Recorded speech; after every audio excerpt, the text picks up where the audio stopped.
You heard our conversation yesterday, right? My eldest son and his wife are coming back home for the birth of their child.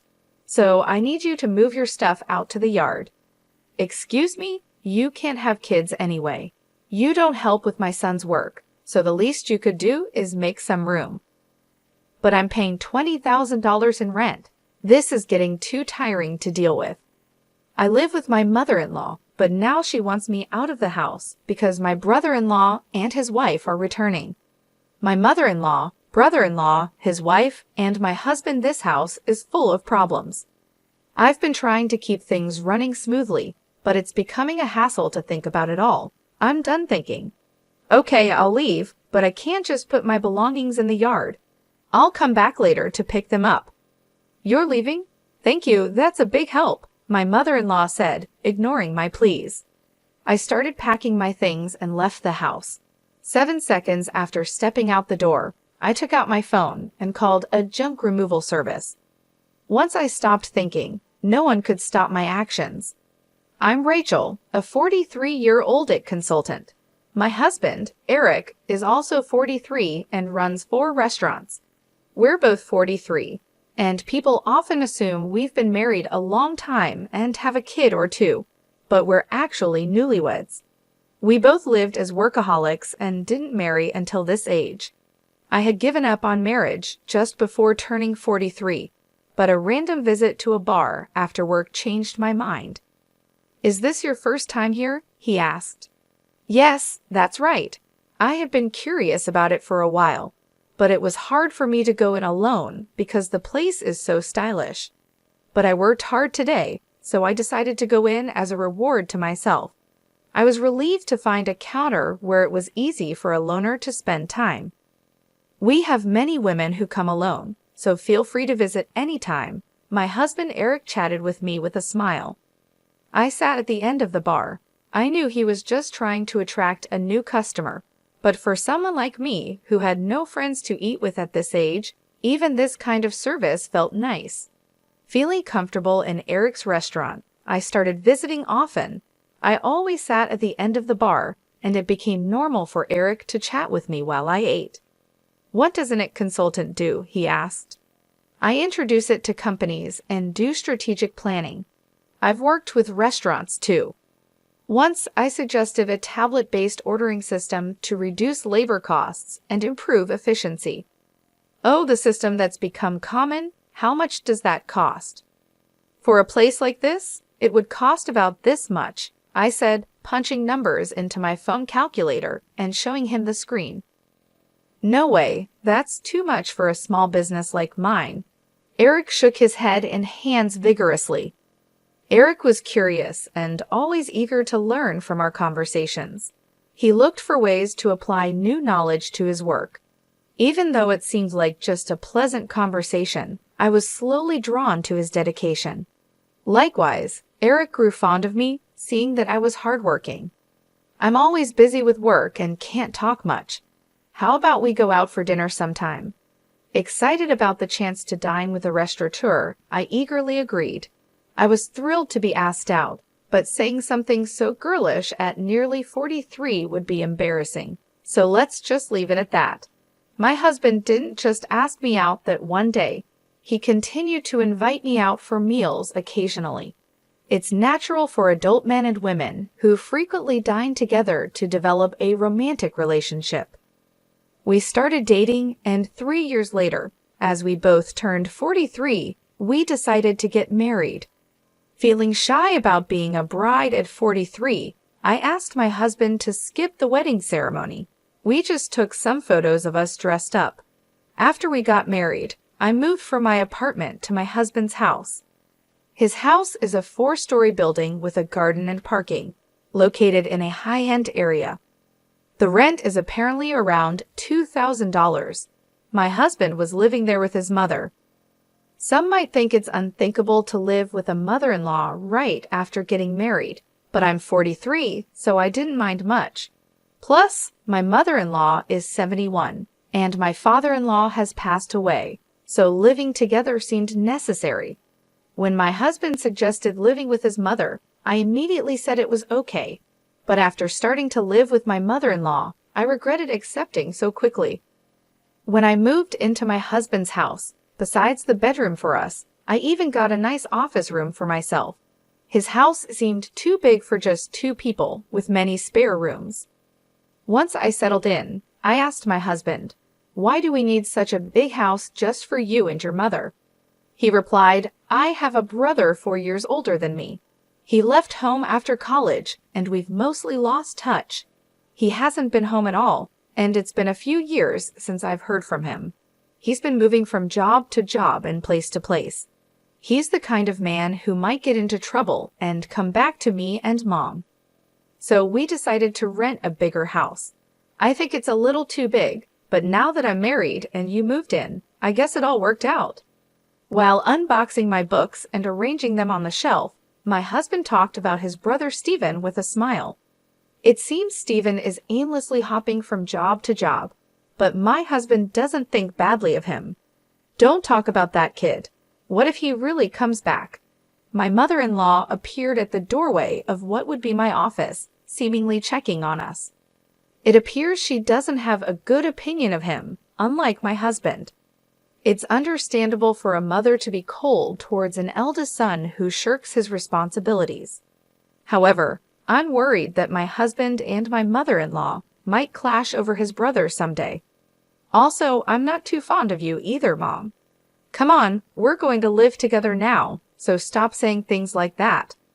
I'm not saying you should leave. I just need to make things clear from the start, my mother-in-law said as she walked away, her slippers making a padding sound. "I'm sorry, I'll talk to her," my husband said. "It's okay. I got a similar talk when we met for the wedding. I'll build a relationship with your mother as we live together," I replied, taking a book from my husband's paused hands and placing it on the shelf. It seems she doesn't like my age. I'm 43, so it's not impossible to have children, but I guess it's a challenging thought. Also, Eric's elder brother Stephen is not married and has no children, so there's a high chance that my mother-in-law won't get to see her grandchildren. That's why she's disappointed and wishes Eric had married someone younger. To her, Stephen, who doesn't fulfill his role as the eldest son, and I, who can't fulfill my role as a wife in her eyes, are probably the same. I understand her feelings, but I can't change my age. Once the move was finished and our married life began, my mother-in-law's coldness towards me became clear. She ignored me when I spoke and tried to avoid me. It's a bit lonely, but since there's no harassment or physical violence, I guess it's okay for now. I can build a relationship with her over time. My bigger concern is Eric. "Are you okay with your work?" I asked. "No, it's pretty bad. I need to take action soon, but it's tough to arrange the finances," Eric said, sitting at the dining table with his head in his hands. I stopped doing the dishes and sat down in front of him to listen. These are tough times. Prices are soaring, expenses are climbing, and customers are tightening their wallets. There's no end in sight.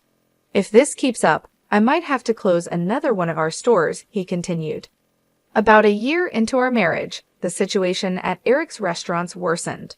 One of the 4 stores had already closed, and it seemed another might have to shut down too.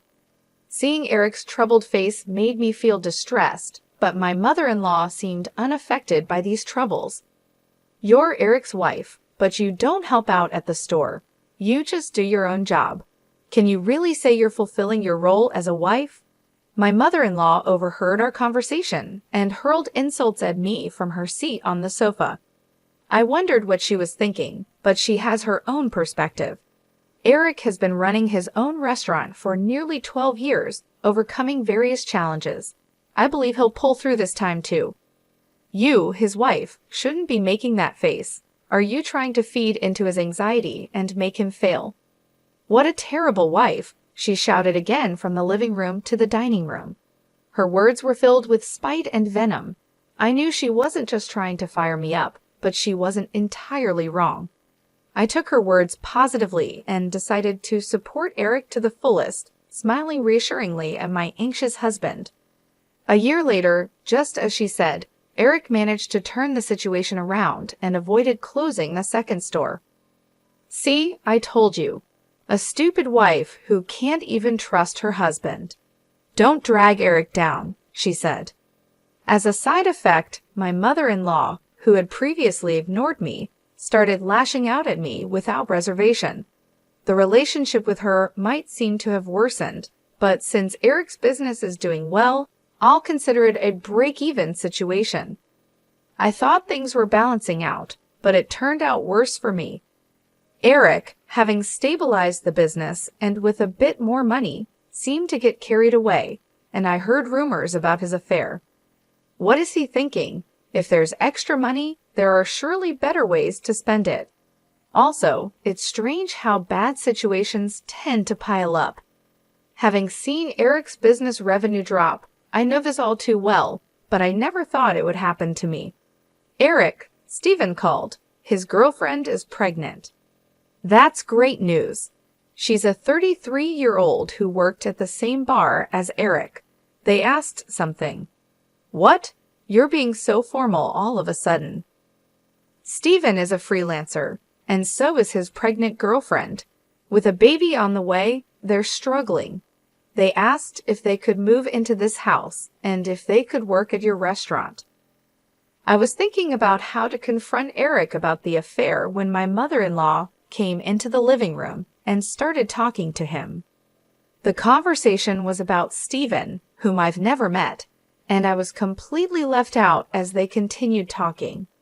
It was a strange scene.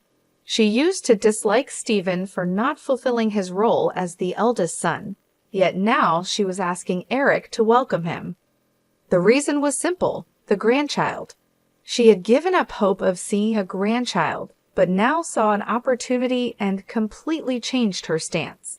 She was even planning to offer them a home and jobs. Eric, who never thought badly of Stephen, had rented this big house for such a time, but the situation has changed, and now I'm here. Isn't it odd to have Stephen and his family move in? I looked at Eric in the living room from the dining area. He was looking back at me with a clearly troubled expression. Come on, it's a good thing. Stephen is in trouble, and you, Eric, have the means to help him. Ah, okay, I got it. Eric sighed, unable to say no to his mother. I had hoped he would stand up to her, but it seems it was just wishful thinking. He kept glancing at me, probably worried about my reaction. The worsening relationship with my mother-in-law, Eric's affair, now living with Stephen and his family, the problems just keep piling up. Overwhelmed and not knowing where to start, I decided to abandon thinking for today and just go to sleep. The next day was a holiday, and probably due to extreme mental fatigue. I slept in until late morning. Eric was at work, so it was just my mother-in-law and me at home. Dreading what she might say about my sleeping in, I reluctantly headed to the living room. You sure slept in. Must be nice to have such leisure, she said. Bracing myself for her usual nagging about not fulfilling my duties as a wife, I tensed up, ready for her words. However, what she said was much worse than I expected. You heard Eric and me talking yesterday, right? Stephen and his wife are coming back for a maternity leave visit, so move your stuff out to the yard.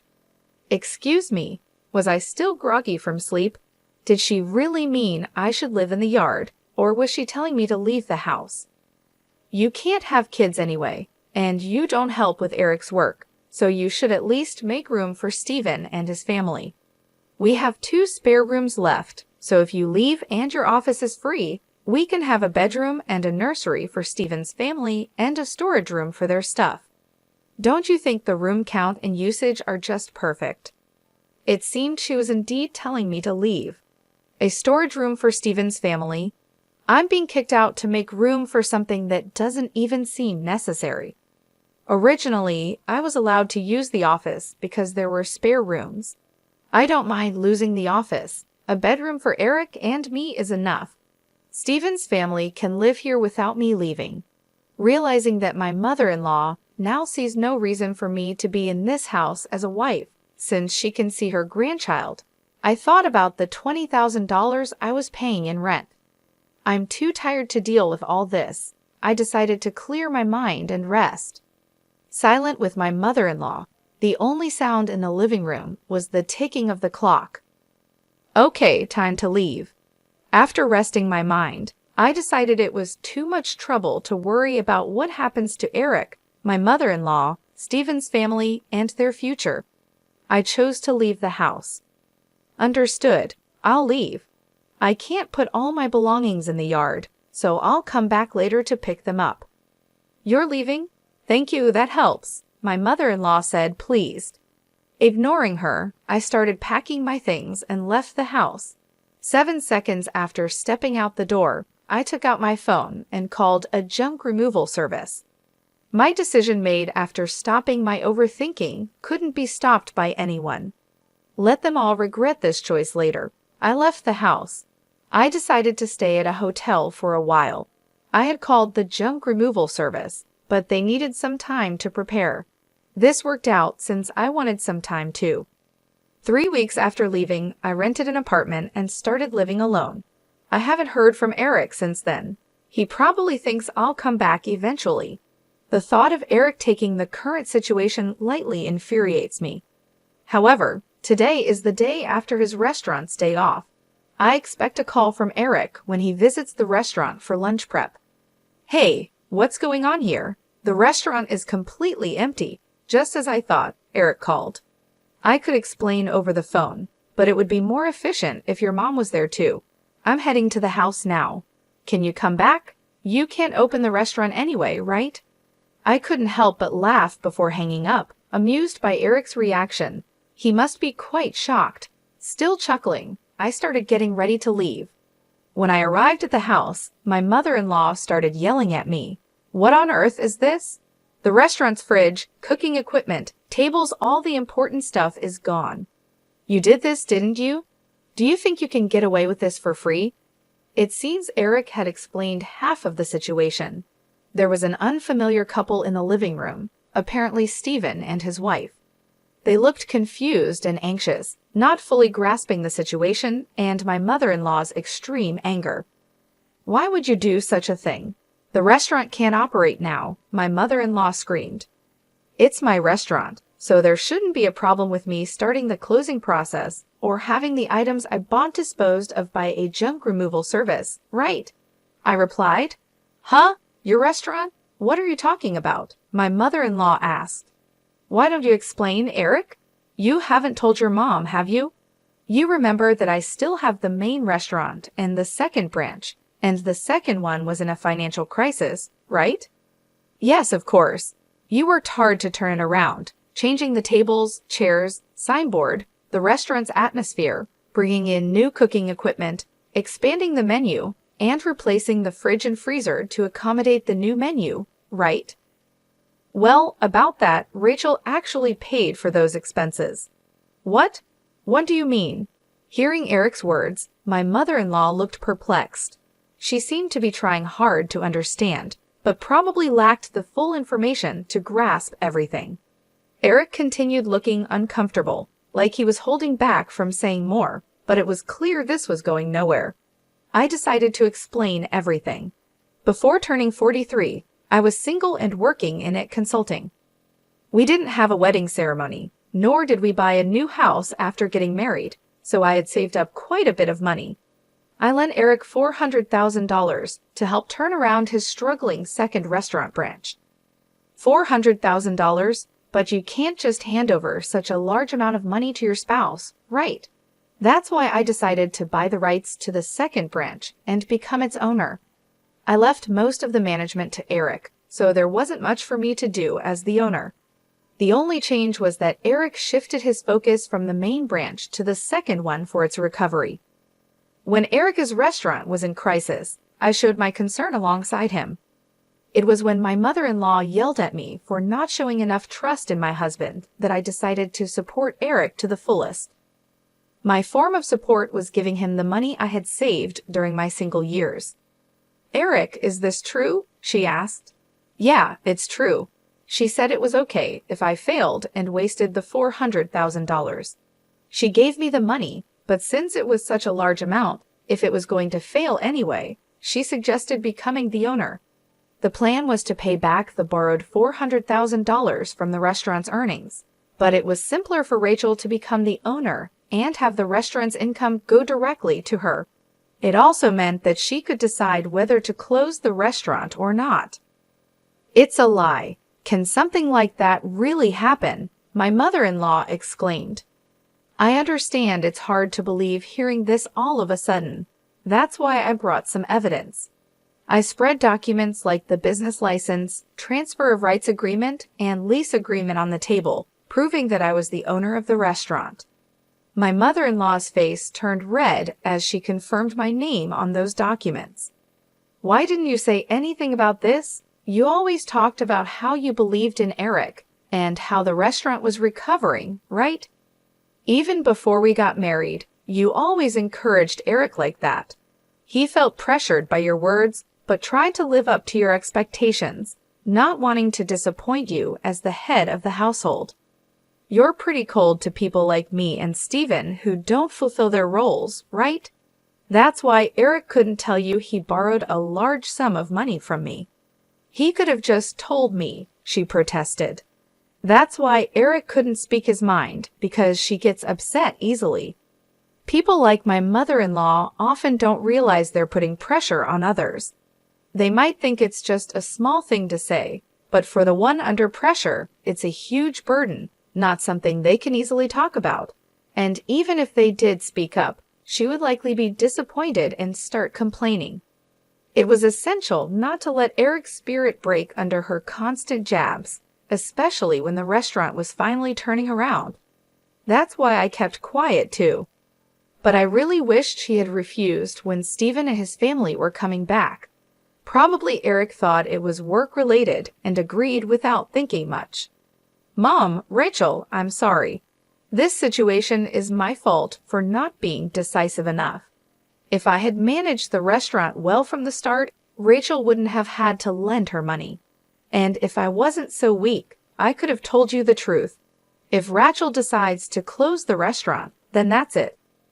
But what about the part-time workers? My mother-in-law asked. Don't worry. In the past 3 weeks, I've already informed everyone about closing the restaurant, and they all understood. For those interested, I've arranged part-time work at other restaurants through my IT consulting contacts. That's a relief. That was my only concern. So everyone was in on this. Rachel showing me an empty restaurant as a surprise, and everyone keeping the closure from me? Eric, I'm sorry too. I've been pressuring you. And Rachel, I'm sorry for everything up to now. I won't tell you to leave again. My mother-in-law apologized, and it seemed as if everything was resolving nicely. But that's a misunderstanding. I'm far from being satisfied, and the discussion is far from over. Let's settle this matter next. What's this? A divorce papers. When I placed the divorce papers on the table, Eric picked them up in shock. What does this mean? Why a divorce? This is supposed to be a reconciliation, right? Don't just assume we've reconciled. You might think it's a secret, but I know about your affair with the part-timer. All the part-time workers knew about it too. That's just a rumor. You can't say things like that without proof. I displayed an image on my smartphone that a part-time worker had sent me and placed it on the table amidst the scattered documents. This is a photo of you entering a hotel. It was taken by one of the part-timers. If you leave the restaurant together and walk towards the nearby hotel district, anyone can take such evidence, not just the police or detectives. Did getting the second branch back on track give you too much confidence? You really got carried away as the owner of the restaurant.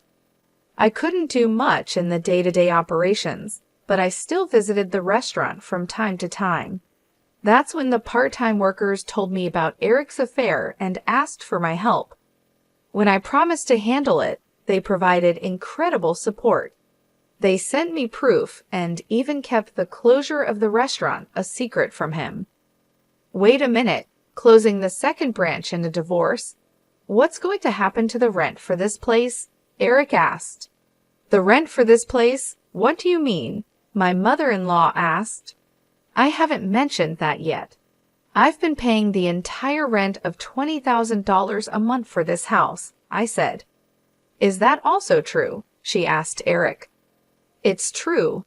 When the restaurant's revenue started falling, Rachel started paying half of it. But as revenue continued to drop, the amount she had to cover increased. Eventually, she ended up paying it all. $20,000 a month is the same as my salary, so I paid all the rent, and Eric covered other living expenses like food and utilities. So if Eric gets divorced and only has the main restaurant left, obviously living here won't be an option anymore. Eric and my mother-in-law seemed deflated after hearing my words. They slumped as if they had exhausted themselves in a boxing match. Stephen and his wife, now somewhat understanding the situation, hesitantly joined the conversation. "What does that mean? We came back here and can't live here?" Stephen asked. "Wait, Stephen, this is different from what we heard. We thought everything would be fine once we got back home," his wife said. "Sorry, Stephen. Right now, I don't have the means to help you with a restaurant or a house. Come on, do something. We're having a baby. At least give me a job. We have enough part-timers. In fact, we need to cut down on staff costs. Eric will work hard, so just wait a bit longer." "That's what I'm talking about. Stop saying things like that." "Hey, what about my house and job now?" Stephen shouted. Eric, my mother-in-law, and Stephen started arguing about their future lives. Stephen's wife, whose name I still didn't know, looked uncomfortably out of place. I had delivered the news about the restaurant's closure and the divorce, so my business here was done. I was tired of constantly trying to smooth things over with Eric and his family, and I refused to live with Stephen and his wife. I didn't care what happened to this house next. They could discuss it amongst themselves. I left the house amidst their shouting. After that, having evidence of the affair, I was able to divorce Eric smoothly. I could have demanded alimony for the affair, but I had a job and didn't need the money. I wanted as little to do with my ex-husband and his family as possible, so I didn't ask for any compensation after our divorce. My ex-husband, Eric, couldn't afford the rent and had to leave the house with his whole family. Financially and emotionally strained, Eric, who had been taking care of his mother, argued that it was actually Stephen's responsibility as the eldest son. But Stephen, who came back without any money, couldn't take care of her. This led to an ugly fight between the brothers about who should take care of their mother. In the end, with no income, Eric had to take her in, but this fight ruined the relationship between the brothers. As a result, Stephen and his wife disappeared again, cutting off all contact. Witnessing the brothers' dispute over her, the mother-child relationship also deteriorated. Now, Eric and his mother are living together reluctantly in a smaller apartment. It's not as spacious as the previous house, and they have to see each other all the time, but they hardly talk, creating an awkward atmosphere in the house. My actions, prompted by thinking ahead, resulted in the breakdown of a family relationship. After the divorce, I first dealt with closing down the restaurant. It was a bit of a hassle, but as the owner, it was my responsibility. However, the fridge, cooking equipment, tables, and chairs I had removed were fairly new, so I managed to sell them at a good price. Adding just a little more money allowed me to finish the restaurant's closure. Though it was a brief period, being a restaurant owner and handling its closure was an experience. I believe these experiences will be useful in my IT consulting work someday. I guess work suits me better than marriage. Convinced of this, I continue to work hard today.